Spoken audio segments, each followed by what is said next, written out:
Hello and welcome to our 18th episode of the Non-League Heroes podcast with your host as always, Dan Welch and Dan Woodley. Dan, how are you? I'm very well, mate. Yourself? Yeah, I'm not too bad. I ain't had a game since we last spoke actually. So looking forward to this weekend. What have you been up to? We've had two games again. We had a up quarter final last Tuesday against Badshot Lee in the Isthmian South Central, but actually got relegated at the weekend. So we turned them over. I know Kyle enjoyed that while he was away for his birthday, so shout out to him. And then we hosted Cobham on Saturday, who already secured playoffs in the Combined Counties South. But we hadn't got a point against any of the top five all season, so we knew playoffs was still an option. But obviously, we had to get that win, and we actually won 2-0. It was a terrible game of football, absolutely awful. I think the first shot of the whole game wasn't even on target, but the first shot was the 35th minute. It was terrible game of football. But we won 2-0. We're quite happy that Fleet were drawing, which would put us 3 points off of them, although they've got games in hand. But they conceded in the 96th minute to lose 1-0 at home to Guildford. So that's 5 defeats on the bounce for them now, and we're only 2 points off them. So it's a big few weeks coming up for us now. We thought the dream of the playoffs was gone, and same as last year, we might just sneak it. Straight back in the mix. Yeah, it'd be amazing. I mean, what a season that would be. Yeah, no, definitely. That'd be a great achievement for you in Tadley. But for us boys, Real Bedford have played their 2 games in hand since we last played them, and they won both. So now they're 9 points clear with 5 to go. So the league is pretty much conceded now. They just need 2 wins really. And they've got Kings Langley, and I think they've got Northwood or something like that in the next 2 games. So that's game, set, and match for that. Yeah, it's pretty much sewn up in it now. I think just regroup on the playoffs and go from there. No, we need 4 points to confirm second, so we get the home advantage in the playoffs. So that's now our target. I think we can even secure second with a win on Saturday.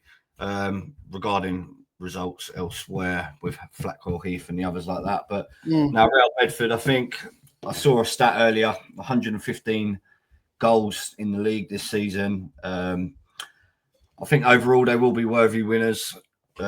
Despite us dropping some stupid points, but everyone, it happens. You're not going to have a fantastic year all around. Very rarely you go on them runs. But yeah, we've dropped some terrible points, and that Beaconsfield defeat a couple of weeks ago really did put the nail in the coffin for us as in the title race. So yeah, we're going to settle for second now and get the home advantage and hopefully go up via the playoffs.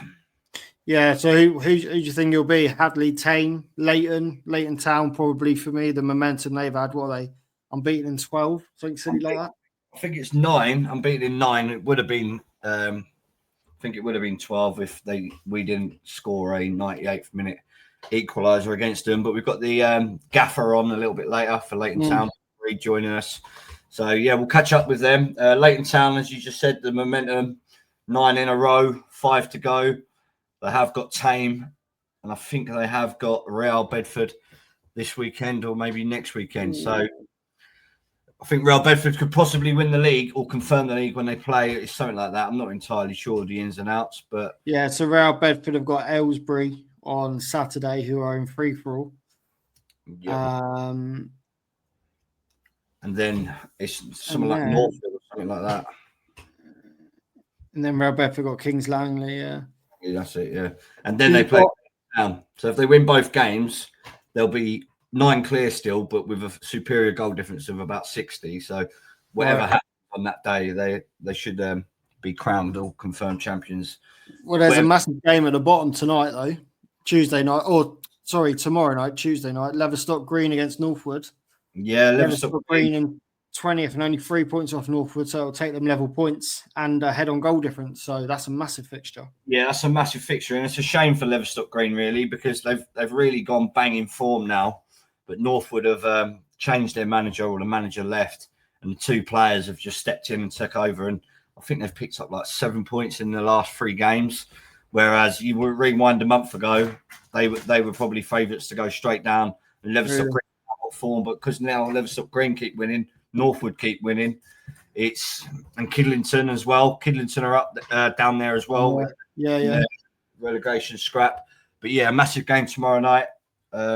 Leverstock Green went 1-0 up against Flackwell on Saturday in the 6th minute, and then the left back got sent off in the 8th minute. They lost 3-1. But I literally tweeted saying that the greatest escape is on, and then literally by the time I sent my tweet, it was number 3 for Leverstock Green. I said, maybe not this week then. Yeah, I think I'll see that, to be honest.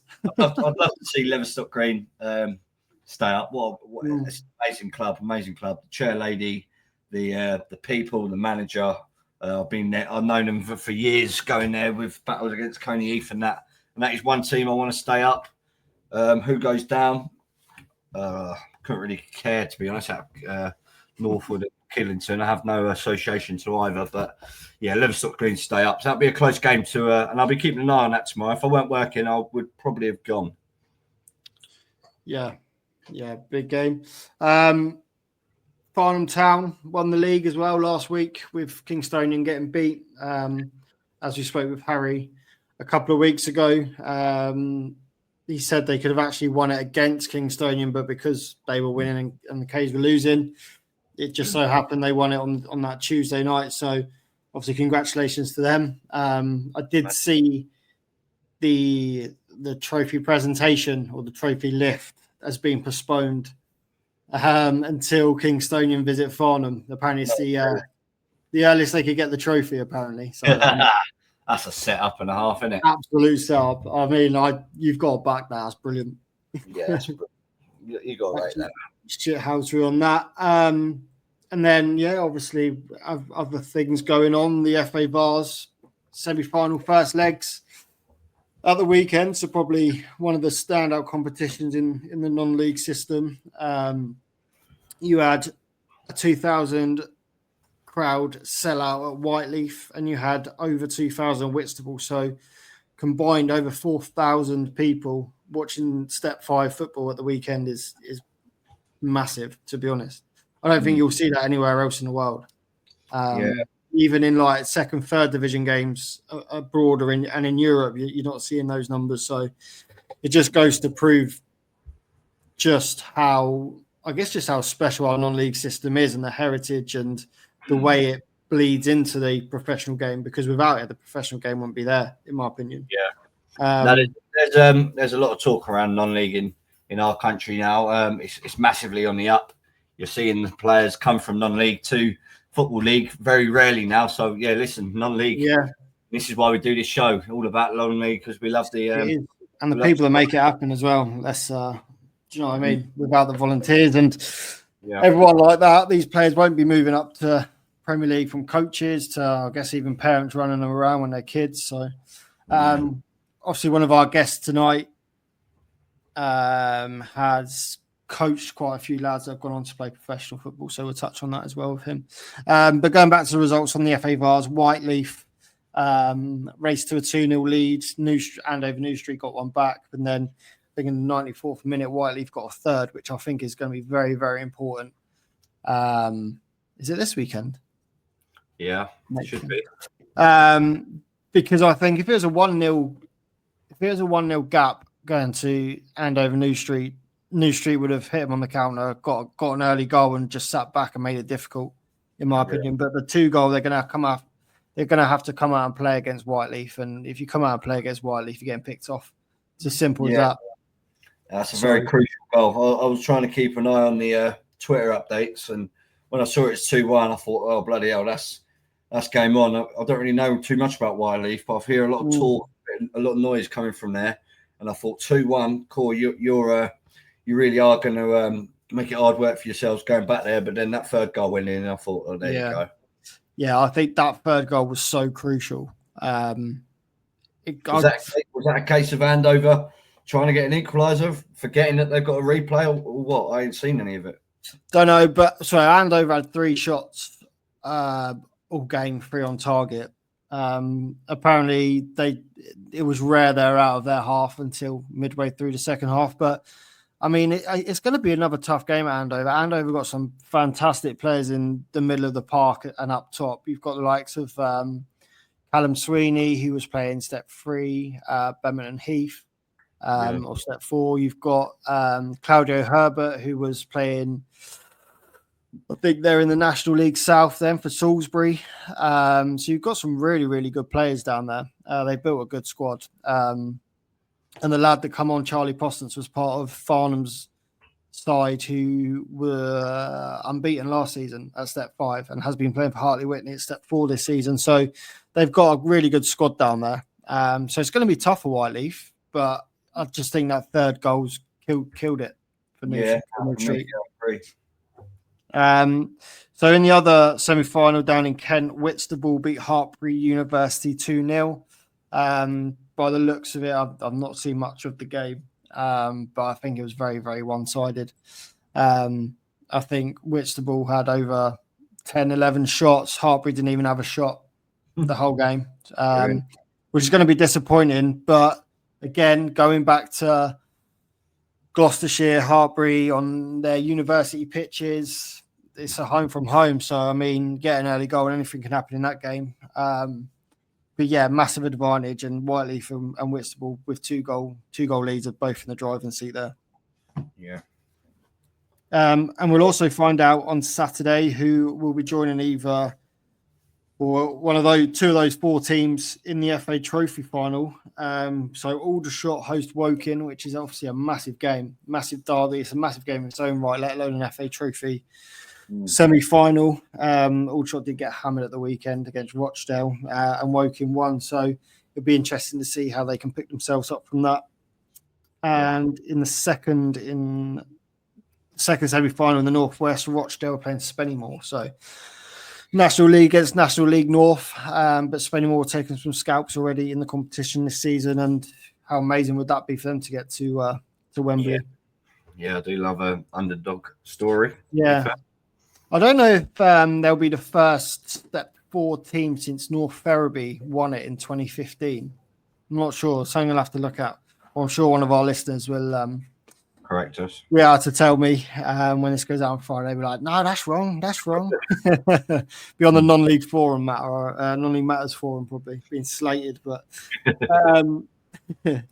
what else have I seen? I've seen that Tamworth, obviously they've been on a great run of form, tipped by probably everyone, every so-called expert at the beginning of the season to go down, straight back down. They're 3 points off the playoffs. Bloody hell. 3 points off the playoffs. It's incredible. Done a good job. You've got Southend a point off it, and then you've got another side in between on the same points as Tamworth. Yeah, you got Altrincham, but you got Gateshead on 60 and Rochdale on 60. Then you got Southend on 59, Altrincham 57, Tamworth 57. But Gateshead, I think they've lost 3 or 4 on the bounce now. They got beat again at the weekend. So, I mean, they look like a team in trouble. Well, yeah, they've lost in their last 6 on the form guide. They've lost all 6. Bloody hell. Even to Maidenhead, who are looking doomed now for relegation. Lost to Braintree as well, lost to Tamworth, obviously Barnet. So, yeah, they got the go-ahead to play in the playoffs because their ground got basically graded for the EFL, and since then they've not picked up a point. So, yeah, you'd be buzzing with the news, and then on the pitch, you've been absolutely shit. So, yeah, not ideal for them. The last thing I've picked up on, which probably should note, is that Nuneaton Town, who used to be Nuneaton Borough, if you remember them. Yep. Obviously quite a prominent non-league side in the upper echelons of it in the National League North, and famously went on that FA Cup run in the 2005-06 season.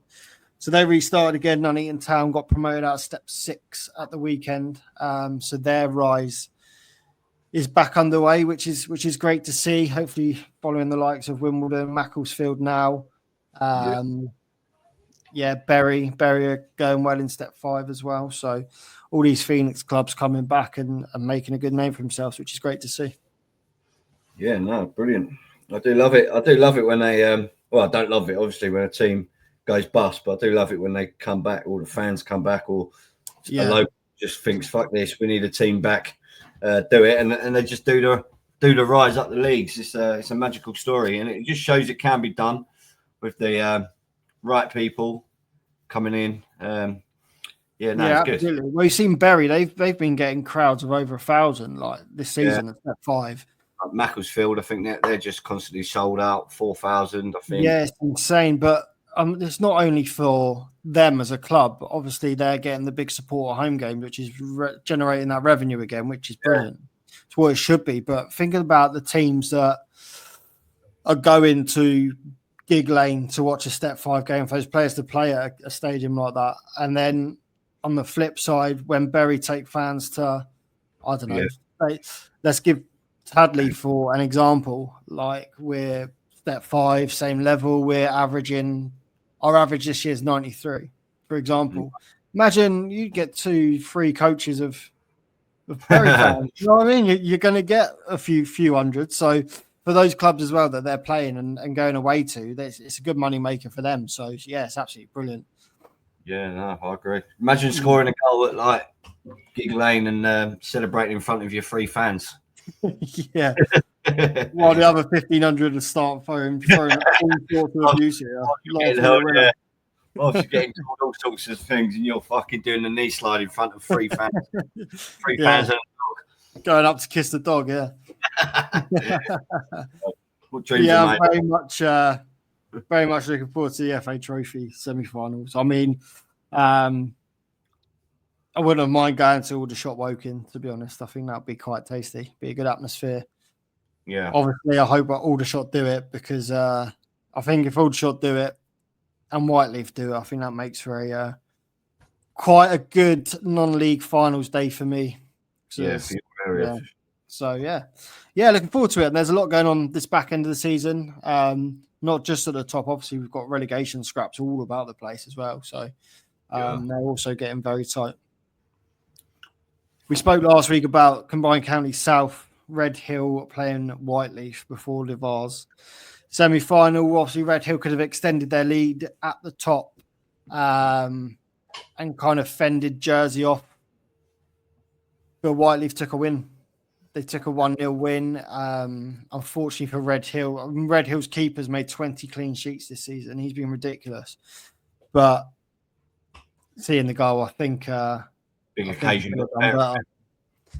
It's a weak shot. It's hit well, but it's like a nice high. He's gone down, and do you remember Massimo Taibbi for United, where he's gone down and it's kind of gone through his legs. It's not as bad as that, but it's gone through his arms in the end to the back of the net.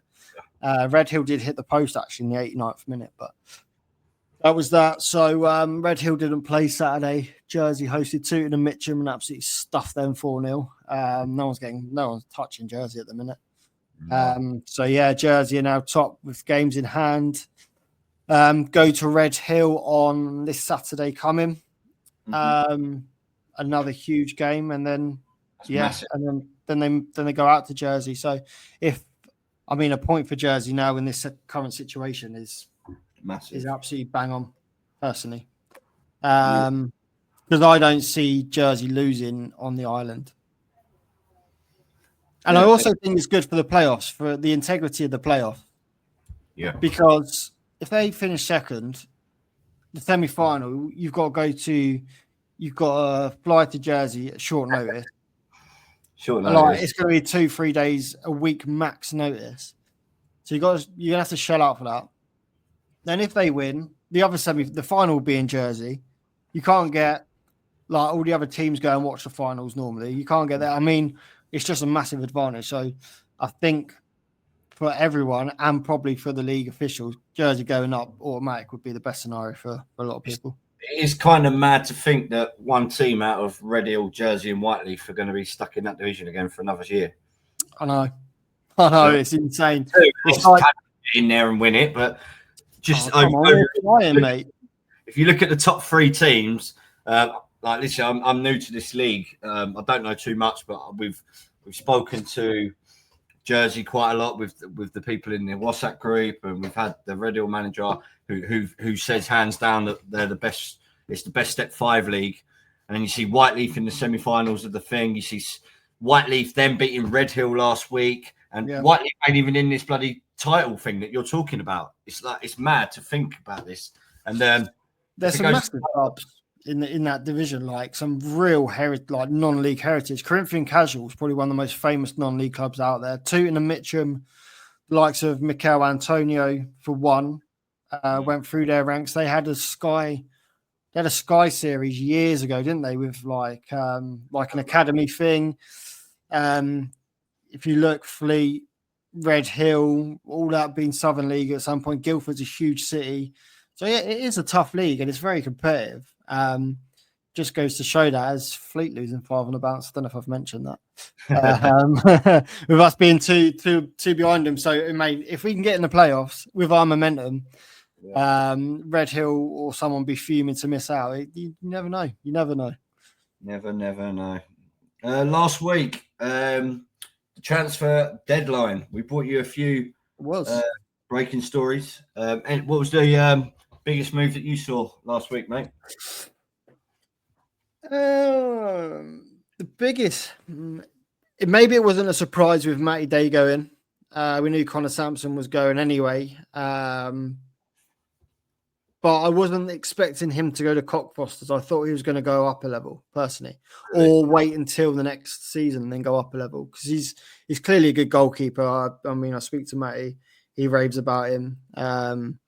So yeah, that was a surprise. And then we had quite a it was quite a big Twitter thing, wasn't it? Manny Osai from Haybridge Swift, the captain, walked out under some circumstances around pay. Obviously, we don't know the full ins and outs, so I'm not going to give any opinion or anything on that because we don't know what's gone on. But he's gone to Ipswich Wanderers, who are bottom of the league and already relegated. So that was quite an interesting one.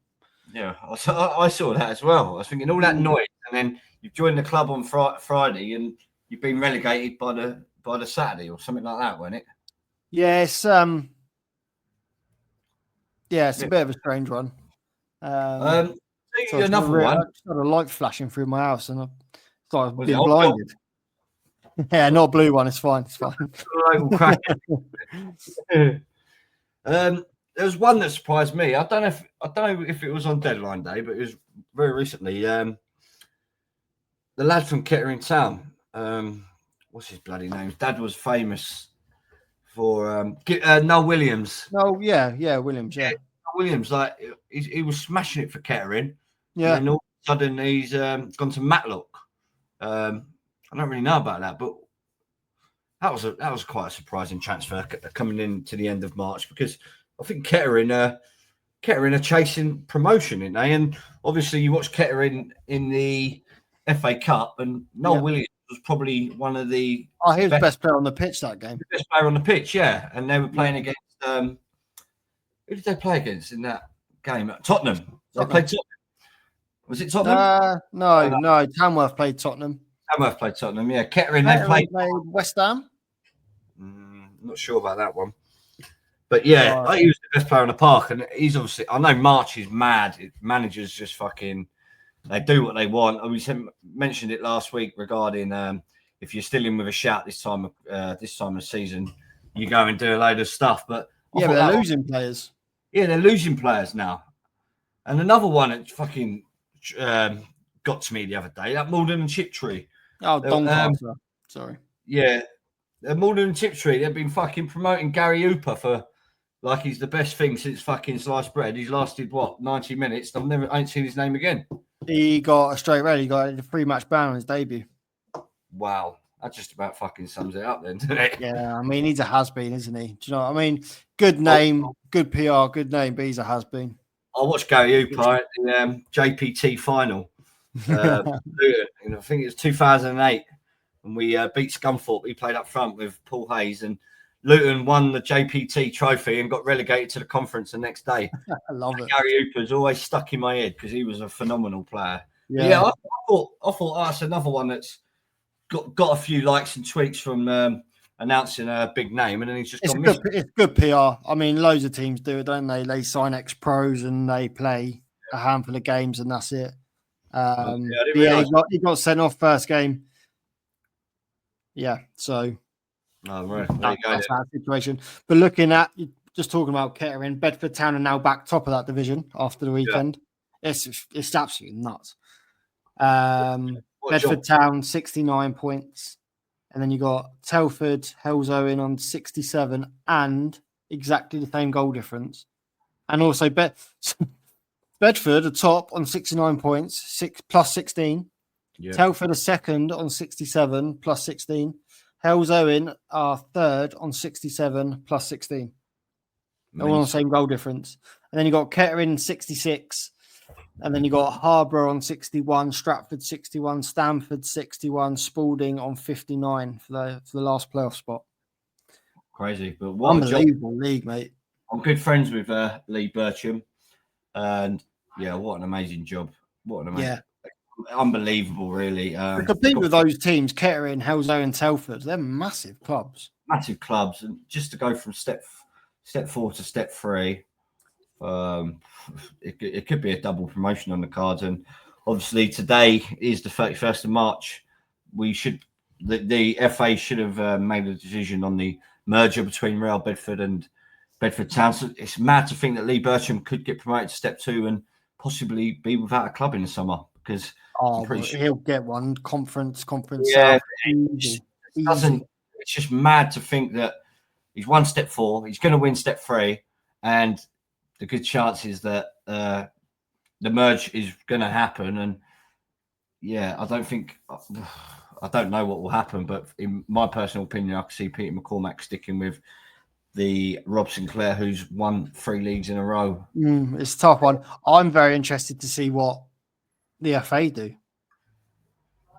Yeah, I mean, it concerns us a little bit because obviously Burko, like if Real Bedford are going to, we've said it numerous times, if they're going to fold, we should really go up automatically. But like last year, they gave reprieves out to teams in step 3 that were shit all season and give them another chance. I don't sit well with me. I think it should go to the team in second. And if you look at our points, like it's a 9-point gap now, and it'll probably finish around about a 9-point gap. But last week we were level on points. You know what I mean? It was a very even contest till literally the last month of the season. So, but it's all crazy. I mean, I spoke to my chairman yesterday. He ain't got a clue.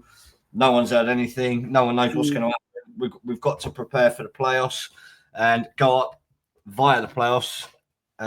Is now what's going to happen. But obviously, with this merger, it chucks in a massive disruption to really does. Because it really does. Because there's so many mitigating circumstances all the way. Like, do they go National League South? Do they go National League North? Now there's the merger because they're going to have one club instead of all down the pyramid. It's going to have a domino effect. So it's going to be interesting to see how the FA play it. Because, I mean, don't get me started on reprieves in step 3, step 4, and step 5. If you're that bad all season, you deserve to go down. I don't care about who's on the board of what league, what politics is going on. If you're relegated, you're relegated. 100%. I get step 6 into the junior leagues because if no one goes up and it's hard. And I get that. Because, I mean, going down from step 6 to step 7 kills clubs as well. We've seen it so many times. I'll tell you one other thing, actually, whilst we're on this fucking reprieve bullshit. London Coney. Listen to this, right? London Coney. They ain't been able to play 3 o'clock kickoffs all year because they can't afford to turn the fucking floodlights on. So tomorrow night, they've got a midweek game against Cranfield United.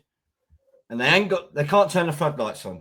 For some reason, ain't got 50p to stick it in the meter. Cranfield United have now, which would have been a 40-minute drive to London Coney, have now travelled to Hoddesdon Town, where London Coney have shared their fucking ground share for this fixture, which now is an hour and 45-minute journey for Cranfield United on a Tuesday night. Like, why ain't the flood work? Obviously they ain't got a pot to piss in, we know this already, but why are they not ground sharing or sharing a pitch with, I don't know. I mean, they could ask. I don't know if Cane Heath would. I don't know if they would do it, or Like even like someone like Bellstone up the road. Like what I want to know is how, if you can't afford to turn your lights on for 90 minutes, how are you affording to pay for a ground share? Well, it's just a ground. It's just sharing for the. I think it's just a one night. I know, only. but they're going to have to be compensating Hoddesdon, surely. I've no idea what's going on. I've just seen the Jason Goldman, the Cranfield United manager. He's fuming. Oh, yeah, he's gone off on Twitter. He's gone for a drive on Tuesday night to a hour and 45 minute, and the FA have somehow agreed for London Coney to switch their match to Hoddesdon, which is completely opposite direction to anywhere. And it's not, and Hoddesdon ain't even in the South Midlands. Hoddesdon are in the, I'm going to say the S. No, where were they? Yeah, they've got to be over that way, haven't they? They're not in. They're definitely not in the South Midlands, and this is a South Midlands fixture. I just don't understand it. But every week, something comes into my head about that club, and it just sets me off. Like it just set me off. But yeah, I don't know how they need to go down and regroup, maybe. Well, we've been saying that for 4 years. They finished bottom. Them and 61 SC have finished bottom of the league for the last 3 times. 61 SC. I mean, we know the struggles they've got, but London Coney, they're just using and abusing that bloody thing. They need to either bring in a manager who's serious, who can bring in a group of players locally, or just like I tweeted about 10 minutes ago, just close the gates for the last time. And they're in the Eastern Counties League, Div 1. Yeah. There'll be pigs on that fucking Cotlands Wick soon anyway. Ran over. I think we may have our first guest ready. Lovely job. Let's get it. So first guest of the evening is a manager who has been worked under Mark Bartley at Marlow for a good 3-4 years before taking the jump into management himself. So pleased to welcome Woodley United manager Jordan Blake. Hi guys, thanks for having me. Great to be here. No problem. How you doing? Yeah, very well. All good. How are things? Good. Yeah, very well. Thank you. All good. So firstly, like I said, you were with Marcus at Marlow for, was it 4 years? Yeah, 4 years. Obviously one of them was a COVID year, but first year we managed to make the playoffs, which was great. We unfortunately lost to Cheshunt in the semi-final in front of quite a big crowd actually that night, and then had a couple of seasons finishing just outside the playoffs, and then kind of decided to take my own plunge, I guess, into management and the world of first team management for the first ever time. So Woodley gave me that opportunity. Yeah, no, that's great. So, I mean, Cheshunt now they're up into step 3 now. Step 3, yeah, they did go. They were step 2 for a little bit. Also, yeah, they went up to National League South. Under Craig, I can't remember Craig's surname, but under Craig was a good guy actually. But and then I know they dropped down to step 3. So I think they've been at step 3 the last couple of years. And I think they're in and around the relegation zone at the moment. I know they had a bit of a difficult season, but it looks like they might survive. So yeah. And obviously Marlow got up into step 3, but this season it just kind of felt like it was maybe a step too far for the players. Maybe what's your thoughts around that? Obviously, knowing Marcus. I've known Bart's a long time, and I know he always wanted to test himself at the highest level. I think he's tried to do as best as he can in the parameters that he has to work with. From a financial element, I think the step between 3 and 4 from a budget perspective is huge. You've got some big players in that league that were conference clubs, haven't. Obviously, you've got the Merthyr, the Tottens of the world as well. We know some of the caliber of players they've got down there as well. So, there's some big players in that league. Obviously, Bracknell, Basingstoke got huge following fan bases. So, it was always going to be an uphill battle. So I think Bart's is probably trying to lean on people coming out of academies or, under 23 setups and people trying to make the step up to play at that level for the first time. So I think he's, like I said, I've got a lot of respect for Bart's. He gave me a lot of time and effort over the years, and we still speak daily now. And I know he would have done everything he can in his powers to be as good as possible. But obviously, unfortunately, it's not worked out that way. And I think they were officially relegated on Saturday, just gone. Yeah. But the club is where the club is, and step 4 is probably the level at the moment, I would say. Yeah, I mean, for a town the size of Marlow as well, and obviously, I know we talk about maybe football heritage and football towns. You wouldn't really recognise Marlow as that. So for them to actually get into step 3 was an amazing achievement, and just goes to show what a great job Bart's done. Yeah, absolutely. Yeah, with what he had. Yeah, they beat Leatherhead in the final as well, and obviously Leatherhead are a huge club. You know, they've got massive following. You know, massive following. So you know, them. I went to play a final last year, and I think Leatherhead brought 700-800 people alone to Marlow's ground. So yeah, it was but you know, so yeah, it was great for them to get there. But I think I think it'd be a consolidation season next season. See how they get on. Yeah, I mean, there'll be a steady top half battling for the playoffs again, surely, because he's going to keep the core of the squad, and obviously when they've played together, and I think that experience brings teams closer as well at times.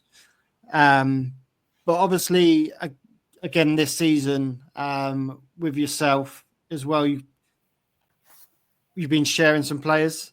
Should I say, Mitch Parker? He's been about for you and for Marlow. Yeah, he's fun for them. Yeah, he has. You know, I've known Mitch a long time. You know, he's a top player. You know, I think everyone within non-league will say that. You know, he has his challenges. I think he'll be the first to admit that as well. But you know, Mitch is a top player, and you know, he's helped me out a couple of times this season. Obviously, he's been at Marlow as well and Binfield this season. But yeah. So you know, Bart's has sent me a few players. He sent me a keeper on loan as well, a guy called Jake Simpson, who's done really well. Again, his kind of first flurry into non-league football at my level. A young boy called Sam as well that came through the JMA setup. So yeah, Bart's has helped me. Obviously, the gap between step 3 and 6 is quite large, and to get to get players has been difficult. But you know, credit to him, he's always kind of put me at the forefront of his mind, you know, in terms of players. So it's been great. No, that's great. Any truth in those Mitch Parker rumours about messaging Hollyport for all that money? I listen. I don't know. I'm not privy to it. To be completely honest with you, I don't know. I won't be on the spot like that. Yeah, I don't know. In the short answer. No. So going back to your season, then obviously Woodley United, Step 6, Combined Counties, Division 1. Correct. I think it's safe to say it's probably not the season you expected at the beginning. No, I think it's been difficult, you know, and if I'm being completely candid with you all and transparent with people, I think it's been really difficult. You know, I had a massive overhaul of players last summer that stepped up to step 4, step 5. I had Sid Galba, who's now at Met Police. He scored 14 goals at step 4, first ever time playing at step 4. Yeah. He moved to Berks County halfway through last year. A lot of my players have stepped to Wokingham, Berks County, Reading City, which is great for them, but actually it's been a complete kind of rebuild from scratch. You know, trying to lean on people that I know in the local area. I think at the start probably didn't have the squad to compete. If I'm being completely honest, I think I actually looked the other day. I've only got 3 players left from the opening game of the season, and 2. You know, one of them doesn't really play; he's kind of in and out. But you know, 2 of them play, so that kind of shows the turnover that we've had over the season. You know, if we had this squad now, I think we would comfortably be mid-table.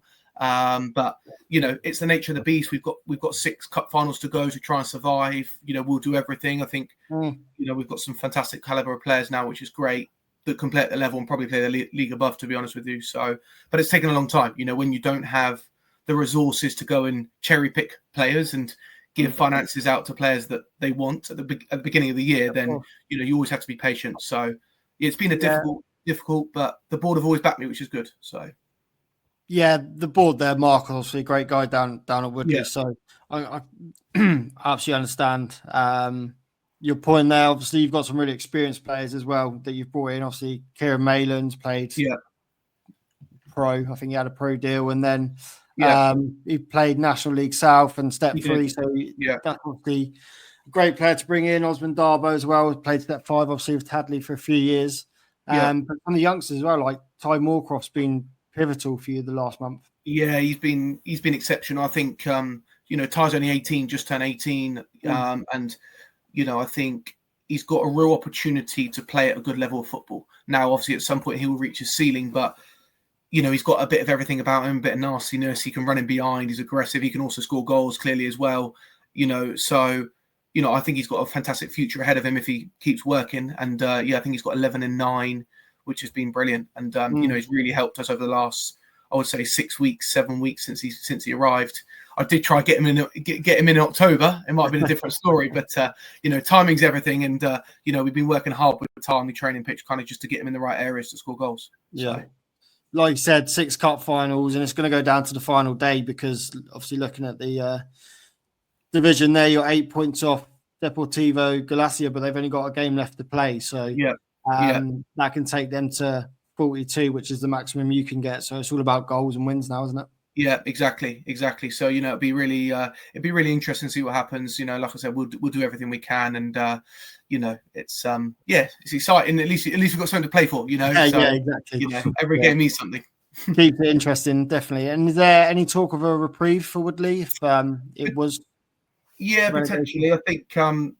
Potentially. I think a few clubs may move sideways into the Wessex. So there's a talk of a couple of clubs moving to the Wessex. Not us, hopefully. Yeah, well, but yeah, there's a few talks of them, and actually there's some other ones like North London Way that are on the cusp, like Oxley Jets are on the cusp. They may step into the Spartan League potentially. So let's see. I think it depends who can come up as well from the feeder leagues. But yeah, I think that at the end of the day we can only control what we can control, and let's see what happens.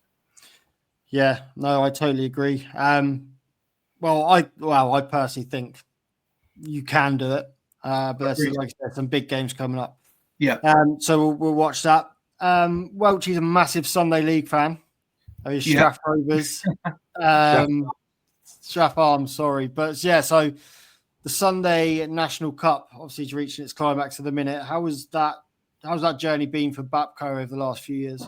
Yeah, you know what, it's been fantastic. Obviously, we entered it a couple of years ago. We were knocked out by Beatties. I think we got to the semi-final in the end of that year. Obviously, they're very well known across the Sunday League landscape. And then this season, unfortunately, we got knocked out by Under the Radar, who got to the quarters, I believe. So on Ballers they played, I think.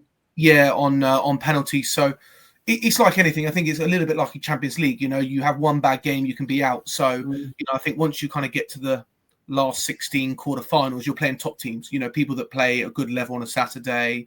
So it's more like a non-league game. Step 4, step 5, I would say, to be completely honest with you. So it's been a really, really good journey. I think our ambition is to go again next year. I know Sheldon Baptiste, who I work very closely with, who's a manager. He's got big aspirations to go and win it for Reading and for Bapco, of course, because I don't think there's ever been a winner from Reading. So it'd be great to kind of get that over the line. But you need luck. You need luck across the way as well. And I think we've got a really, really good squad. I think we probably need to add. Yeah, we've got some really good players. But we probably need to add 2 or 3 to really get us over the line in games. And it's difficult because as you get higher up and you get better players, they're on contracts and they can't play. So that's the problem. Yeah. We had Shandon playing, no?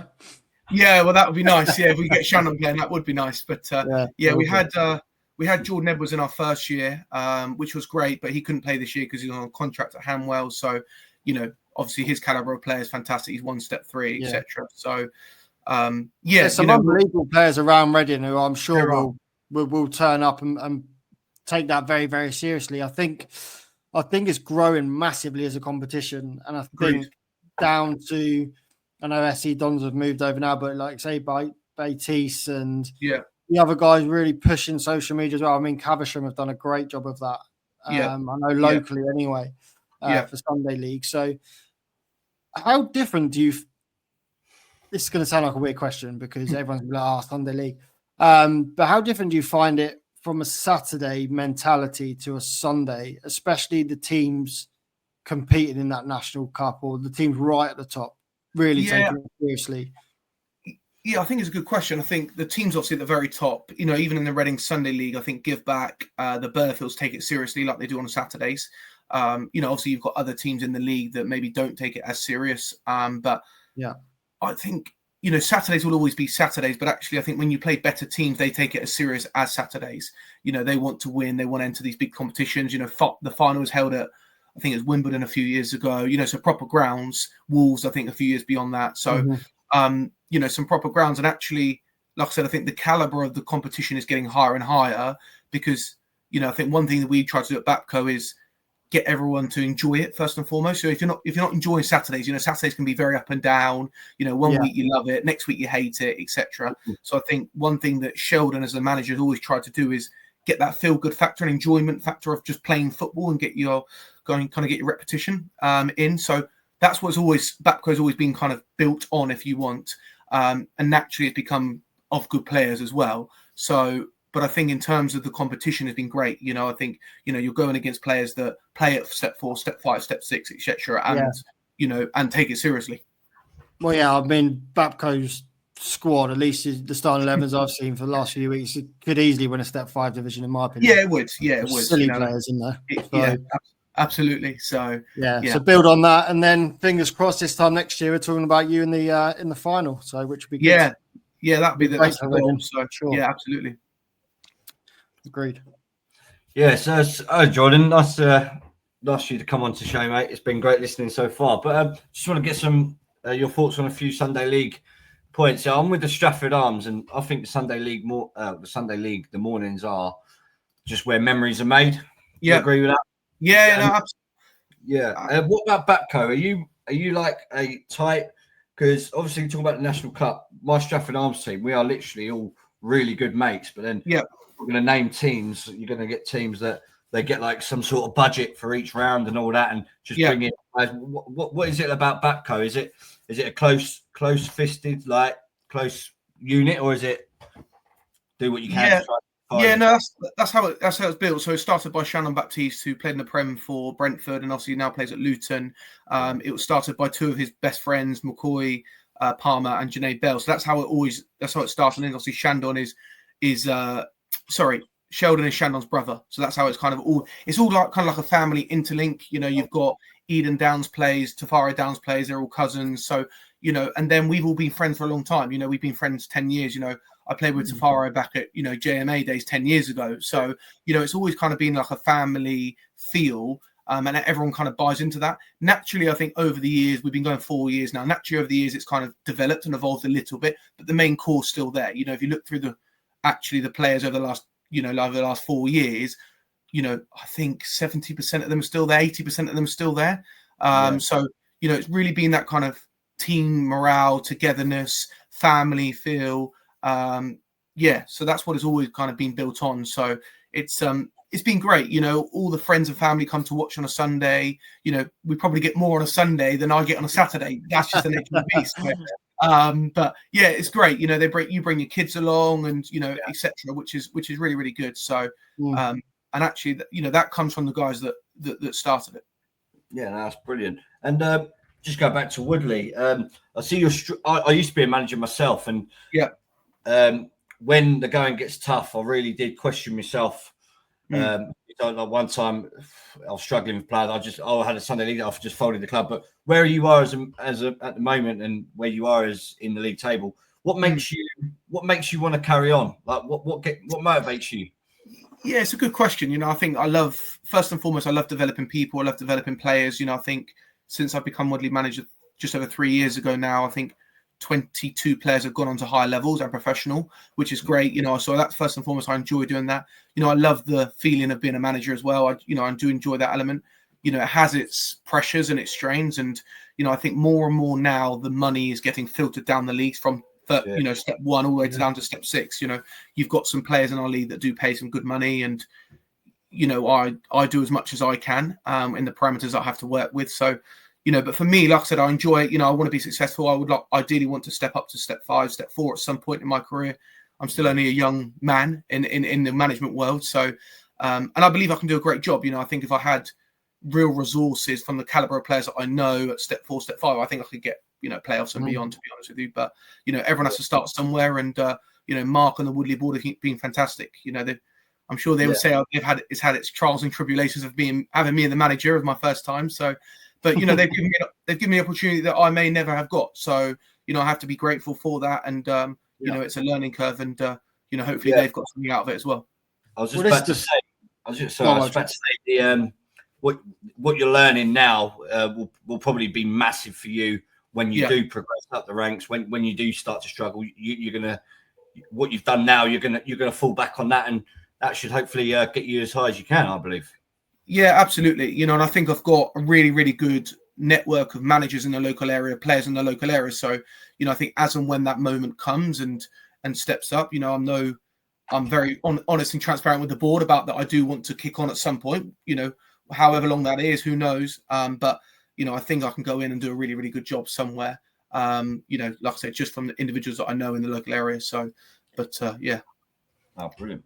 Yeah, and obviously someone that you have, did it coach Killian Barrett, who's now signed for Sheffield Wednesday. Yeah, I mean, absolutely. Yeah, so I picked up Killian. So my number one actually went on holiday I think he's going on holiday for 3 or 4 weeks that I had at the time. And then I was speaking to Coop, so I know very well. He's at QPR now, QPR Academy, but he was the goalkeeping coach at Hartley Whitney. So he played, Killian played for the under-23s there. Didn't really get a look in the first team, played the odd cup game here or there. And I said to Coops, I need, you know, have you got someone that I can, you know, get to the end of the season? So he said, yeah, I've got this young Irish guy. He goes to university at Loughborough. You know, he's very, very good. He's just not had an opportunity. I think he was only, how old is he? Probably only 18 at the time. So maybe he wasn't right because they were step 4, you know, so maybe he wasn't right for that level at the time.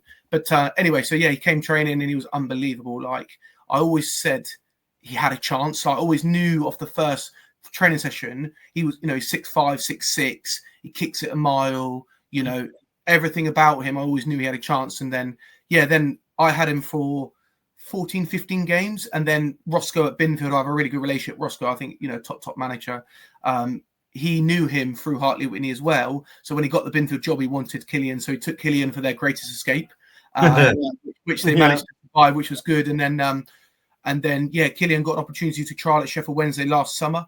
And then got offered a 1-year deal, which is, you know, credit to him to come from step 6 to step 4, and then, you know, ultimately get a pro in the championship is, you know, incredible. So, you know, I think he's just gone on loan to Rochdale, which was announced yesterday, day before Saturday. So he played for Rochdale on Saturday and made his debut there in the playoffs. So and a clean sheet as well. Yeah, and a clean sheet. So but like I said, Killian's a top guy, and I've got a lot of time for him, and you know, he's I'm sure he's got a bright future in the game. You know, if he keeps doing the right things, then he's an exceptional keeper. So with your kind of track record of growing these players that have gone on to play high, is there any like thoughts in your mind about going into more of a player development role, or is it pure management?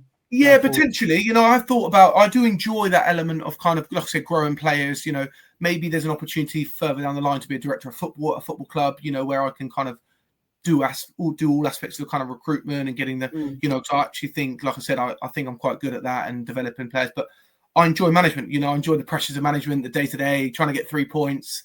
I think I've got a lot to offer in both departments. So, you know, I think you'd have to wait and see what the future holds. Yeah, but either or, to be completely honest. So, yeah. Plus, it's just being around the boys still. Like I said, you're still a very young manager. So it's still that social and that interaction with the players, isn't it? So yeah, exactly. Yeah, absolutely. So, yeah, it's good. Who's the best side in your league this year? Oh, Windsor and Eton by far the best side. I think, you know, credit to the chairman down there. You know, I think he's done some fantastic work, not just from a, you know, people talk about their budget, and obviously they're going to have a good budget. There's no two ways about that. But actually, I think what he's done for the town, you know, I'm seeing 700-800 people through the gate, you know, 400-500 as a minimum on a Tuesday night. So, you know, what Mark Cooper has done for the club down there is fantastic. You know, Matty Angel is someone that I speak to quite a lot. You know, I respect him a lot. He's been in non-league a long time. He was at Eversley before. You know, there was big pressure, you know, when they stepped up from 7 to 6. And, you know, he's done really, really well. You know, so I have to credit that as well. You know, so. Because they didn't actually win the Thames Valley Premier League last year. No, they didn't. They came third. I think they came third. Yeah, Westwood won the league, and I can't remember who came second, but they came third.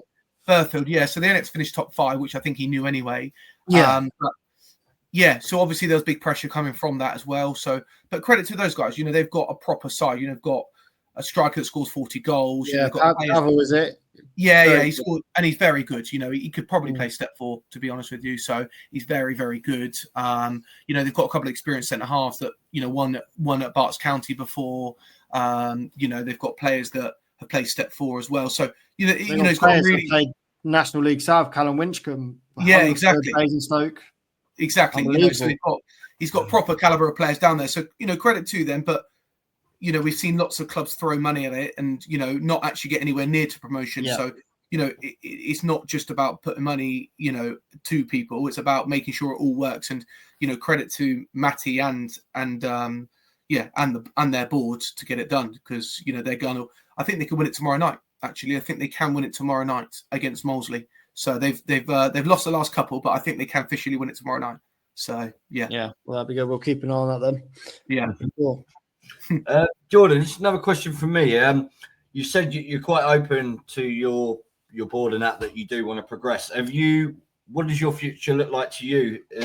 Is it going to be something you want to be as quick as you can, or are you doing it? How are you doing it? Have you got something in your head where you feel like you want to be in a certain amount of time? Yeah, I think so. Obviously, like I said, I had 3 really good years at Woodley. This is the end of my 3rd season. So, I've had 3 really good years here now. I would love an opportunity to kick on, of course. It's got to be the right opportunity as well. I'm not one to just jump. And like I said, Woodley have done given me some fantastic, credit and opportunity to make sure that I had my first step. But yeah, I do want to kick on, whether that's this summer, whether that's next summer. Let's see if Woodley want to keep me first and foremost. We'll see how those conversations go. But yeah, I want to manage as hard as possible, as quickly as possible. And you never know until you try. And like I said, I honestly believe, hand on heart, and I'll always say that to Mark Rosier, I'll say that to anyone, that if I had an opportunity at step 4, step 5 tomorrow, I could build a good squad. I could definitely, just like I said, just from players that I know. But like I said, you need someone to give you that chance. You need a chairman to give you that chance. So yes, I want to kick on. No, brilliant. So how did the Woodley job come about? How did you get that chance? Was it a connection through Barts? Yeah, it was actually. So it's kind of loosely. So I was actually, it's funny enough, not many people know this story, but I actually had a very good relationship with Scott Young over at Charlevley. He's the chairman there, and me and him kind of speak loosely, and we spoke about potentially me becoming the manager over there. But they took voluntary redundancy down to step 7 in the end. So I wasn't really keen to join at step 7. I felt like I wanted to join at step 6 and above, to be honest with you. So and then Mark and Scott speak, I believe, fair amount, to individuals running football clubs. So, and then, Mark reached out to Barts and said, do you mind me having a conversation with Jordan about the vacant job at Woodley? I think they had a lot of turnover over the last 2 or 3 years. Obviously they went to step 5 with Michael Herbert. This was 10 years ago, went back to step 6, and it's kind of been a bit choppy. I think they've had a number of managers before me year on year throughout the years, etc. So, I think they wanted a bit of stability. I think, they saw what Simon Johnson done at Reading City, and obviously he was a young man. He's still a young man as well, but a young manager coming up as well. He's been there 5 years now. So, when I met Mark, he wanted someone that's young, ambitious, hungry. I will give it my all. He'll tell you anything. I'm always on the training pitch. I always want everyone to be at training, at least trying to do the right things. So that's how it kind of worked out, to be honest with you. And here we are 3 years later. Yeah, fair play. So, as I guess a parting words of wisdom, what would you say to any young manager trying to get into the non-league system? It's a good question. Any words of advice? Yeah, I think go and first and foremost go and work for a manager that you trust at a high level. So I think don't just try and jump in. I think go and really learn your trade. Be around a dressing room that is at a high level, whether it's a number 2, whether it's a number 3, or just number 4. Just being around it, I think you'll learn a lot. Like I said, I think if I wasn't around Barts for 3-4 years, then I probably wouldn't have learned what I've learned. Being around certain caliber of players, the way he conducts himself, and probably Woodley never give me that chance either. So I think go away, really do your homework, and like I said, because you can't lose there. Ultimately Barts is the manager, so the decision will lie with him. It does. You can add your opinions and you can give your ideas, but at the end of the day, I think it lies with him, and you can really kind of have that learning piece, which I think is really, really important. So that would be my recommendation. Definitely. No, that sounds good. Well, thank you very much. That was really good. Really good to chat to you again. And amazing. we'll be keeping an eye on those big 6 fixtures coming in this Yeah. season. And fingers crossed, you're still in step 6. So good Wonderful. luck. Thank you, guys. Yeah. Really appreciate your time. I appreciate your time, mate. Brilliant. Cheers. Bye for now. Bye-bye. Bye-bye. Yeah, Jordan Blake, he is, just listening to him, he is one person that's got a proper football head on him. Talks absolutely brilliant. He loves it and dedicates his time to the game. And just by listening to him for that half an hour, I definitely have high hopes for him in the non-league step. Yeah, he's had a very good grounding, like you said, at Marlow with Mark Bartley. He's a brilliant manager. You've seen that. We see Marlow being in step 3, but that's a huge achievement for a club and a town that size. So he's done an absolutely fantastic job there. And anyone looking at relegation who doesn't know Marlow, they should. Well, everyone in Marlow should take a great deal of pride that they were playing step 3 this season. So Jordan's got a bright future. It's a shame what's happened this season. Like I said, there's been a big churn of players at Woodley. He's now they're kind of clicking and found the right kind of model. I think they'll get a reprieve anyway. I don't think they'll finish bottom with their games and the way they're going at the minute. So fingers crossed they'll be back in step 6 next season and elevating themselves up the league. Yeah, well, I hope so. I really do hope the best for Jordan Blake. Right, moving on. So, moving on to our second guest of the show. He's the current Leighton Town manager. Welcome, Paul Reed. Evening, gents. How we doing? Hi, Paul. How's it going? Yeah, very well. Thank you. You? Good. Very well. Thank you. All good. Right, before we get into your magnificent run at the moment of games, just tell the listeners a little bit about yourself and your background and where you've been and what you've done. Yeah, sure. So playing career was nothing to really write home about. Local football, really, South Midland stuff. AFC Dunstable, predominantly Tottenham. If I'm totally honest, football for me back then was just about being with my mates, the social side of it, planning the nights out on away trips around the area. That was kind of the highlight, really. So, nothing spectacular with that one. But when I was probably around 26, 27, I really started to consider coaching. I just kind of fell in love with the idea of the whole aspect of coaching. So looked up around courses through the FA, best routes into the game. Managed to get through into Luton Town in around some of their development centres around Dunstable. And then after about 4 years at Luton part-time, working my way up into their Cat 3 Academy, I was then fortunate enough to be offered the role full-time as the youth development phase lead.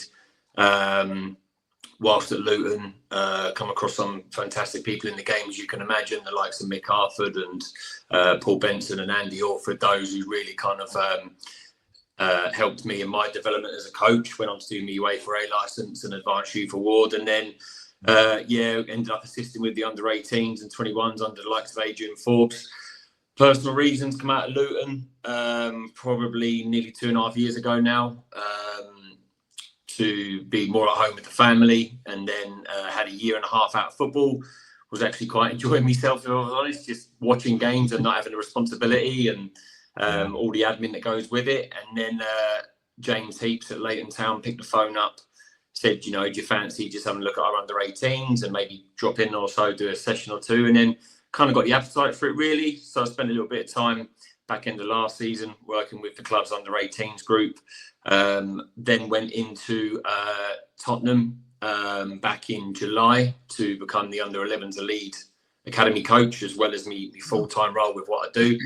And that for me was an absolute kind of personal dream, if you like, because my whole family are Tottenham, unfortunately, and it was a personal, a real proud moment for me. But circumstances with my job meant that was short-lived, and I had to come away in October. And I suppose fate would have it, I was contacted by Leighton Town to say that they were thinking about changing the management team at the time. And would I come in and help and support as and when I can? And I did, and then just kind of fell in love with it, really. And then we got off to a good start, winning our first 3 games. And then we recognised that, the group needed a bit of help, and we lost some players early on in the stage, if you like. And then the club made it official. I think it was back end of October, early November time, and got the role as the manager and brought on Kyle Durkin as my assistant, who was with me at Luton Town. So I knew Kyle really well, and Kyle was working at Dunstable Town for the last 3 years with Joe Deeney. So I knew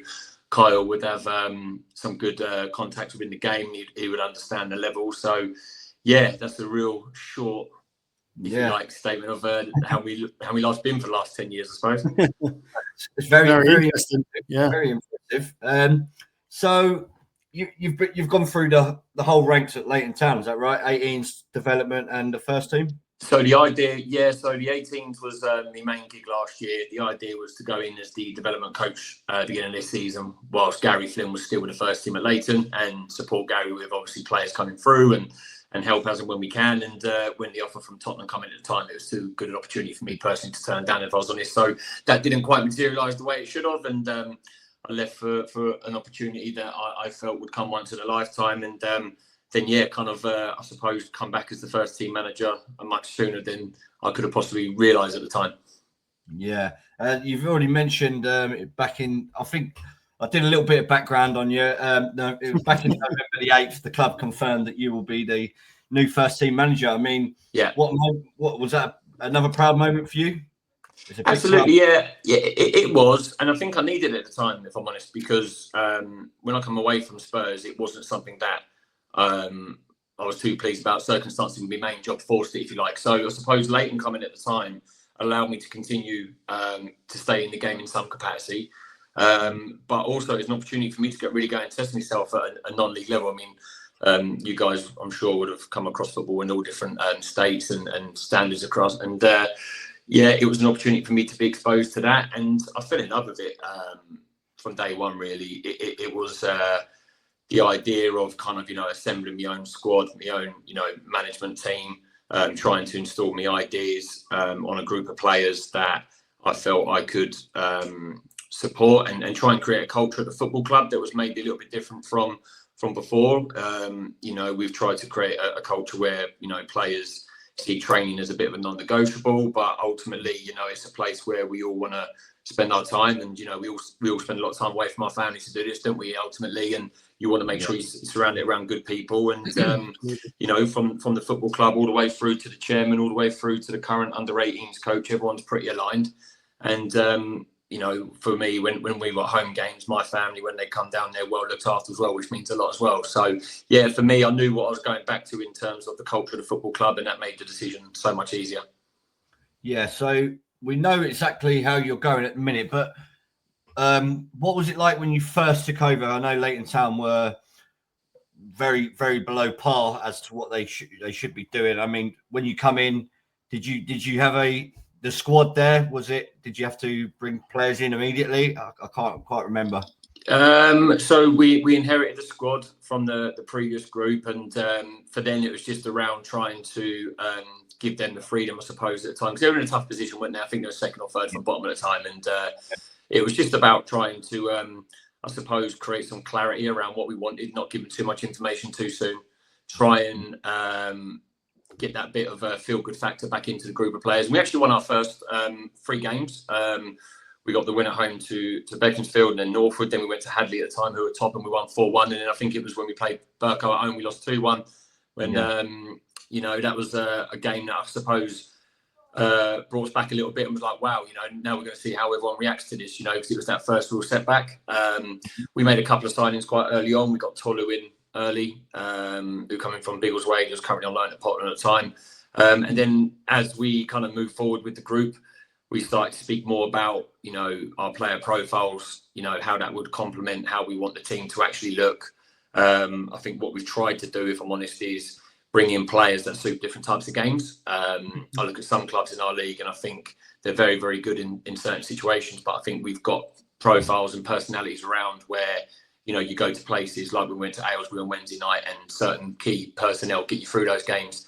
And then you've got also other games where you're going to have a lot of the ball, and you like we did on Saturday at Northley, and you've got quality in the group with the likes of Kyle Williams and Charlie Patterson that can help you get through those ones as well. So we didn't want to look the same every single week. We wanted to recruit a broader type, if you like, and I think we've done that relatively well, and it's all been backed fantastically, with the chairman and the head of football to support us in what our vision is. And at the minute, thankfully, it's working. But football's always going to come and slap you in the face sooner rather than later, isn't it? But look, we're enjoying ourselves at the minute. Ultimately, the goal at the beginning was, get stability within step 4 when we took over. Continuously monitor and assess where we're going, and at the minute it's going well. We've got a good group of players that are giving absolutely everything at the minute, and we've got another big game Saturday coming up, and we'll see what happens. But the momentum at the moment as well, like in your last 10, you've won 9, drawn 1, and now puts you a couple of places up to playoffs. Are you thinking about the playoffs at the moment, or are you literally just taking it step by step to secure your, obviously, establish yourself step 4? Yeah, Dan, I think we're step by step with the games, because you don't want to look too far ahead of yourself, do you? We've tried to do that, but of course, I think I'd be silly to say, you're climbing up the league, and all of a sudden, when you start to realise you've got something to play for going in the last 5 games, of course, it's in your back of your mind, and people at the club are talking. But ultimately, look, we might run out of games, we might make it. Who knows? We've got a tough running. I'm pleased in a way we've got the games we've got, because when we're going to Tame on Saturday, if we can get a result, it pulls them closer to us. If we've got Hadley at home last game, Royal Bedford at home as well, obviously, and we go to Norfolk and we're in the other 2. I would rather have the games where it feels a little bit more in your control, where you could pull results back towards you, if you like, rather than, I suppose, playing teams where maybe the season's kind of mentally done, and to teams around you could also get points. So we'll learn a lot about ourselves in the next few games. The squad, we've got some players in there that have done a lot of minutes in recent weeks, not had a lot of times off the pitch, but the group's just focusing on the next one. They've got a bit of time off this week. We've given tomorrow night off, so we'll be back in Thursday, and hopefully you get the rewards with that bit of energy. And at the minute, it's like every club at the minute, you're just conditioning the players, aren't you, really? Sometimes if you train twice a week at the minute, I'm sure a lot of managers are in my position at the minute. You train twice a week at the minute, you're maybe doing more damage than good. But we'll see what happens Saturday. Yeah, well, you've only had the 1 defeat in 2025. If you're still 1 defeat in 2012 in a month's time, you should most definitely be in the playoffs. And obviously, I'm at Burko. You've got. I was quite surprised personally. With McLennan and Thorpe leaving the club at the time. I mean, they've come into your club, and they're just built for step 4. Do you believe that? They've made a massive difference to us, not just on the pitch, but off the pitch as well. Lewis's leadership qualities, the way he is with the group. Sam's come in and just been absolute, a rock for us. He's so dominant. Yeah, Sam, isn't he? But and I felt, if I'm honest, that was the kind of characters we needed at the time. We had a lot of good footballers. We had good endurance levels in the group. We had boys whose application was excellent. We probably just missed that little bit of voice. And them 2 have come in. There's no disrespect for the ones we had before, that they were doing a fine job as it were. But I think those 2 have just give us that little bit more kind of winning mentality, if you like. They set standards the minute you arrive. They're very lively in the WhatsApp group as well, as you can imagine. It's when they come available, and I had conversations with the boys, and done my background checks, if you like, because I've always said to myself, I'll always recruit the person before the player. I think that's really important, and those 2 fitted that bill massively. It's really important to have characters like that in the dressing room, especially in hard times where they pull everyone together. Obviously, it brings morale up, doesn't it? And obviously now, going towards the end of the season, it's like that one last push. So, you said, the man before the player is definitely so important at this level. Yeah, exactly that. Sorry, guys, it was like just 3 seconds pure darkness there. And that's right. And do you know what? They've probably exposed that in others now. Looking at it, we're seeing players now become, showing leadership qualities in themselves. I look at the group in total. Obviously, we've got Jorsan, the goalkeeper. He's kept 7 clean sheets now in 8. Anthony Ball's been ever present at right back this year. God love a Pong who come in. Kyle Williams, Leighton Goss. What season he's had. So sometimes you need 1 or 2 added, don't you, to get the best out of everyone else sometimes. And they're a great group to work with. Yeah, well, you just mentioned I was going to bring up Leighton Goss. You ain't going to be far away when you've got Leighton Goss playing as your centre forward, are you? He's an absolute. He is. And do you know what? When we first come in, and I had a few conversations with Gossy, he was craving, I suppose, that bit of extra support around him. You know, you give him the service, he's an absolute weapon in front of goal, isn't he? I always said to the players from day one, look, you know, wherever this takes us, one thing that no one can do in a game of football is stop you running or stop you talking. And, you know, Leighton Goss does not stop running. Yeah. There's been games where he's dragged us up the pitch with his hold up playing. If you look at his profile, he's almost got the lot, hasn't he? Back to goal, good in the air. He can run behind. He can finish. He can play out wide if you really need him to. And I think for us, he's been massive, and you know, getting certain other players around him as well has complemented his game. I think Leighton would be the first to admit he maybe hasn't scored as much as they would like this season. But look, anyone that knows Gossy knows he's never happy anyway, so you let him get on with it. When you came to us and we scored, I think it was like 95th or 96th. I thought he was absolutely outstanding. He pulled our centre half and pillared the post, and obviously you said about God love as well. I mean, I generally do believe if you do creep into the playoffs, I mean, we could be banging trouble. No, what a game that was as well, by the way. Yeah, it was a fantastic game. That 2-2, you know, for the neutral. You know, it was a great game of football because, you know, I'm sure you guys have come at it as well this year where you got two totally different styles. I thought that one was just 22 players going at it for 90 minutes, wasn't it? It really, really was. And I got a lot of respect for the lads at Burko as well. You know, I used to work with Luke Andrews, for example, at Luton years ago, and Connor Tomlinson as well. Obviously, a good chat with the gaffer before the game and afterwards. And, you know, I just felt there was a real bit of respect there for two teams just going at it. No one really turned up to want to lose the game. But we left everything on the pitch that day, didn't we, really, to try and get something out of it. And, I was gutted to go home with 1 point instead of 3. But ultimately, look, before the game, you know, Burko were on such a run. They got such a strong squad all over the pitch. It's not a bad point away from home, really. Yeah, no, for sure. I was very, very impressed. Probably the best side I've seen down at the Glencar since I've joined them in October. So you mentioned you got Tame this weekend. Yeah. This is probably one of your biggest games of your managerial career, do you believe? Yeah, probably so far to date. Obviously, it's going to be a bit circumstantial, isn't it? Because at the minute, they're 4 points. If they win tomorrow night, that becomes 7, doesn't it? So, you know, you've got to make sure you manage the players' expectations with that. We can only control what we can control at the end of the day. But yeah, look, I mean, the football club, we're very fortunate at Leighton. We get a really good following. You know, our last game, we topped north of 500. I'm quite confident we'll do that again this weekend.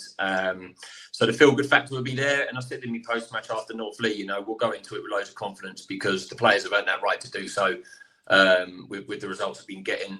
We'll give it absolutely everything. We'll put on a show, of course. And look, you know, we've played Tame before. We lost 1-0, and I think it was a bit unfortunate in that game as well. If I'm honest, Kyle got a red card with 30 to go, and they scored at the end. I think it took a deflection of Lewis's head at the time, which was I think might have even been one of Lewis's first games. And you know, we want to put on a show and see, you know, if we can get past this one, see where it takes us. But yeah, it'll be a big game for the football club ultimately, and you know, the lads are determined to have something to play for going into the Rail Bedford one and the Hadley ones towards the end.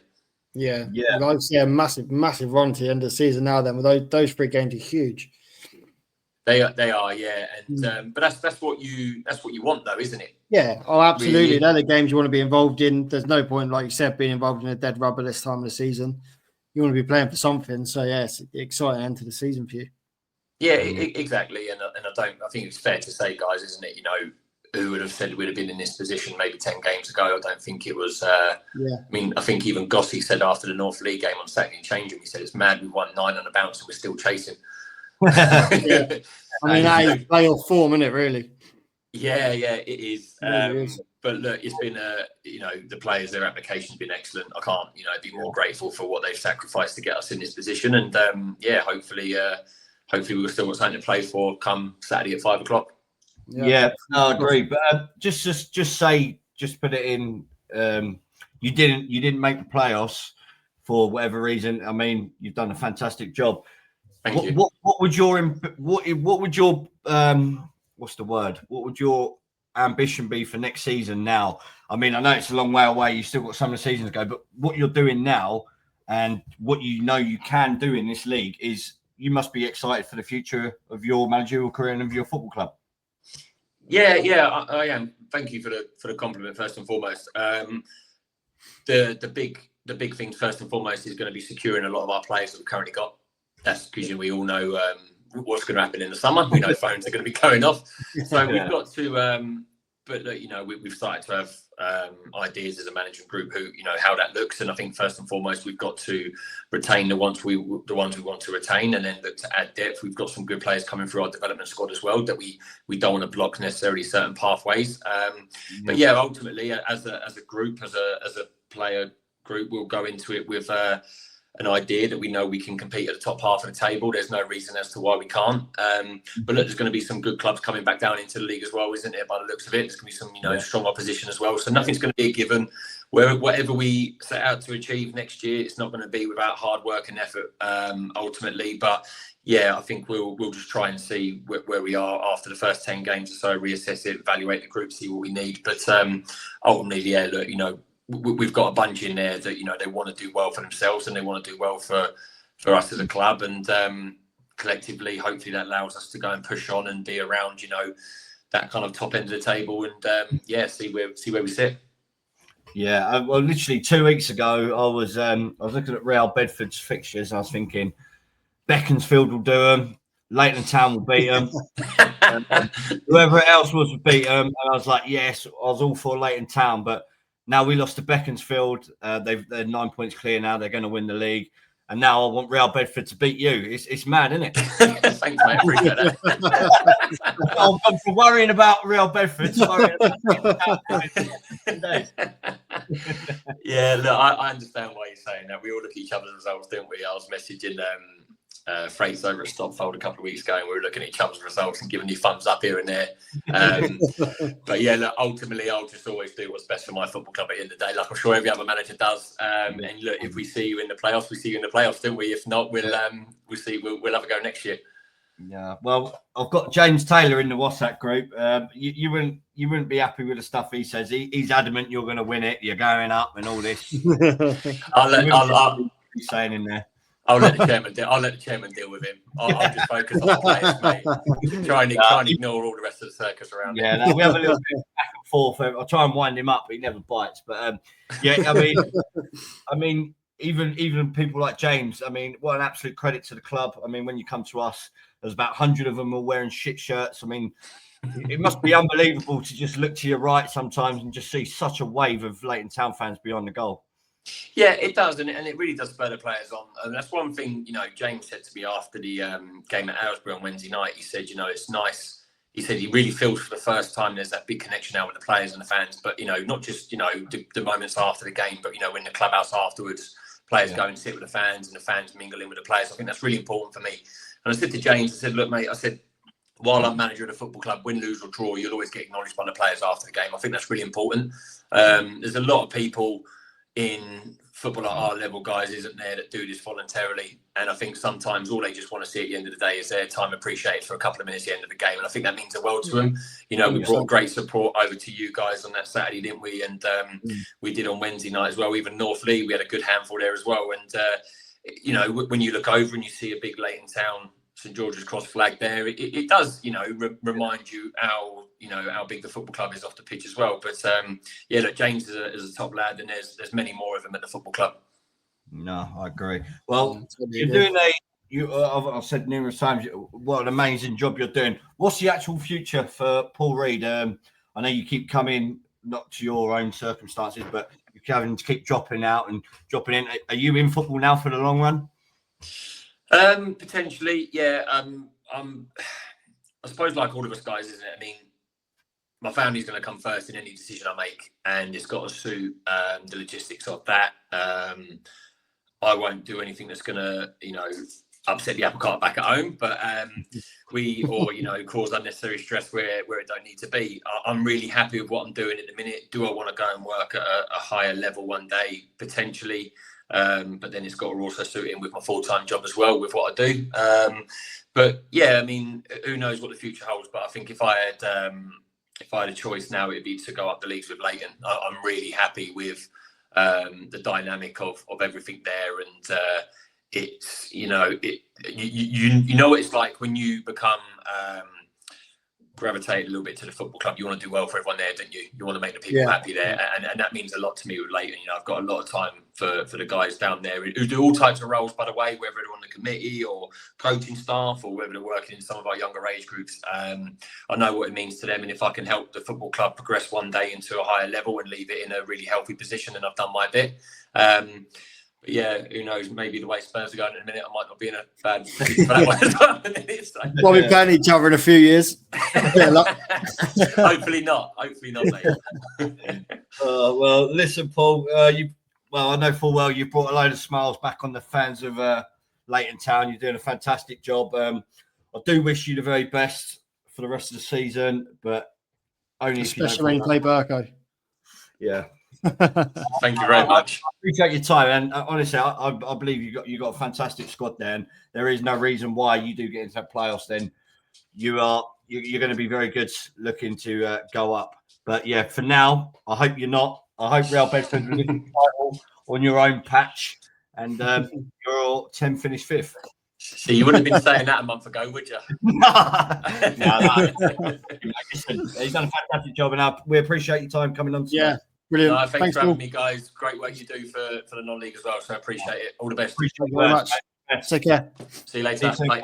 Thank you, mate. Bye. What a man. What a man. What a job. Like you said after Jordan, didn't know much about him personally, but like the way he was speaking, like you said, a proper footballing man, and obviously. Yeah, wants to do best is what like Luton, Tottenham, and now what the job he's doing with Leighton. Obviously, I don't know the league that well, but my God, like the run they're on is ridiculous.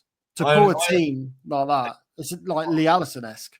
Yeah, no, it's massive, massive. And I sit here now, and I honestly thought 5 years ago when my dad was a manager, I became a manager.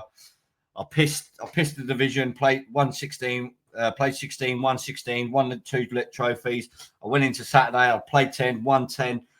And then I went to Hartland Town, I played 15, won 15. I was flying. But then I look at some of these people and the way they talk, the way they speak. And I look at myself, who's about as fucking clever and like, it's mad. The levels are massive.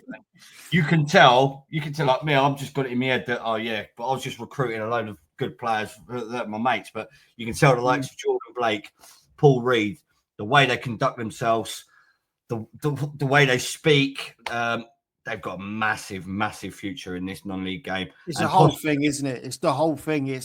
You can tell by the way they speak and how knowledgeable they are about the leagues they're in and their players. The amount of groundwork that goes into it that people don't see is incredible. Unbelievable. And literally, and this is why I love doing this show, because before this, I don't even know. I've been in changing rooms with some managers and they just scream and shout, but bloody hell, I've met some managers on here and the amount of work and effort they put into these clubs. And incredible. You can just tell by Paul Reed that it's all paying off. And hopefully, fingers crossed for Jordan, that he turns a corner with his club. And like he said, he just can't get the resources and he can't get the players to drop down to step 6. But there's obviously there's something there with him as a manager for sure. Definitely is. Give that bloke time and a chance in step 4 and step 5. I honestly believe that he will go very far. Agreed. But like you said, with doing this podcast is great because it is the real people of non-league football. Yeah, do you know what I mean? You get all these other podcasts. I know, like the Zone are doing the show, the non-league show, National League show, but we've alluded to before. National League's basically professional now. These are the real people. These are the people giving up their time, probably putting in their own money. It's hours and hours and hours each week. It's not even like down to, I guess, us doing the media. It's not just posting a few tweets, putting a graphic out there. It's hours of information. It's researching. It's putting it together all the way to the managers who are researching their opponents, their players, all the players around. It's, like he said, his job affecting things he could do. Being in non-league is a full-time job and you don't get paid for it. And a lot of the Yeah. time, it's a thankless task. So, yeah, the people doing it, incredible. Right. And two fantastic guests. But as we come to the last part of the show, as I said last week, I can confirm that the Dan's predict. Did you get near any points last week? It was 1-1. 1-1. Right. Listen, we're fucking it off from now. We are now going to start predicting. I mean, we can't be that far off because there's not going to be that many teams. There's going to be a certain amount of teams in the playoffs, and we are now going to predict what team will go up via the playoffs. We're going to start with the Vanarama National League table. Barnet will be going up as champions. We're pretty confident on that. Finishing second and third, and we'll go through straight to the semi-finals, will be York City and Forest Green. And the four starting in at the quarterfinals stage of the playoffs. At the moment, you've got Gateshead, Rochdale, Halifax Town, and Oldham Athletic. Dan, my question to you is, who will succeed as playoff winners in the Vanarama National League table and why? Southend United. And they are currently not even in the playoffs. No. Point outside, but why Southend United? They've got the momentum. They've got the experience of playoffs at the National League level. York have fallen off at the moment. I think it's very hard for a team that have been battling all season, being neck and neck for the league title, to then pick themselves up again after a run of games and then go and try and kind of, because it's not just going to play another game. It's such high stakes. It's such pressure. I mean, Forest Green have been there, done that. I don't like them as a club, so they don't go up. And then you've got Oldham, Halifax, Rochdale, who are all massive clubs in their own rights. Rochdale, I fancy the lower teams. Gateshead, obviously, as we've said, they've lost 6 on the bounce now. They're out of it. They're in the free fall. Are they going to be the team that don't even finish in the playoffs to you? Yeah, they'll drop out. Rochdale have got the games in hand. Gateshead will drop out. Southend will come in. Yeah. And I just think the momentum. Gus Scott Morris can keep him fit. I think he's got about 17 goals already this season. Something ridiculous from right back. Yeah, I mean, it's a massive outside shot. People are going to be jumping up and down and saying York are 20 points ahead of them. Forest Green are 15 points ahead of them. They're bigger clubs, they're better players, but just got a feeling Southend are going to do it. They keep rising and rising, and momentum is massive, absolutely massive in the playoffs. How many times do you see teams that don't finish second go up? Yeah, well, I've been through it all. I went 3 years straight with Luton Town, finishing second in the league, just getting picked at the top of the league by the likes of, I think, Forest Green, Ashley Wimbledon, teams like that. York as well, done us before. But York second, I can tell you now, it ain't going to be York City. They won't even make the playoff final. It happens all the time. I know they've got 77 points and they probably are the second best team. But listen, if I'm going on history, it's definitely not going to be York City. Forest Green Rovers, you've already mentioned. Shit club, nothing club. I don't really know anything about them. But my team for the playoffs, I'm going to go with Oldham Athletic. Oldham Athletic. I think they're going to be the dark horse for that. They'll finish. I think they're going to finish fourth. They've got 3 points gap on Halifax. They'll finish fourth. So if I'm right in saying they'll get the home tie against possibly Gateshead or Southend. Yeah. So me and you, there's a little bit controversial in week one of the playoff predicts. I'm going with Oldham Athletic, who are probably more than likely going to play Dan's prediction winner. So let's say 5 points. 5 points for your team getting to the final. 10 points for your team. Yeah, keep it nice and round. We'll do it. But listen, that's all we've got time for this week. Another fantastic episode. Yeah, brilliant episode again. Really interesting. Very interesting. As we do come to the end of the season, I think April for most clubs, there might be a couple of clubs that will play into early May, but tomorrow, April the 1st, is April 1st today? No, it's April the 1st tomorrow. And it's game on from there. It's going to be mad. It's going to be big. It's going to be upsets. There's going to be people being crowned champions. There's going to be playoffs. It's going to be mad. And we are going to bring you all the latest news, all the latest results. And yeah. The Ownall, the best place to have it. Weekly roundup all the way from step 1 down to step 6. You're not going to find it anywhere else. So, Non-League Heroes podcast, lock it in. Lock it in. Over and out. Cheers, mate. Take care. See you soon.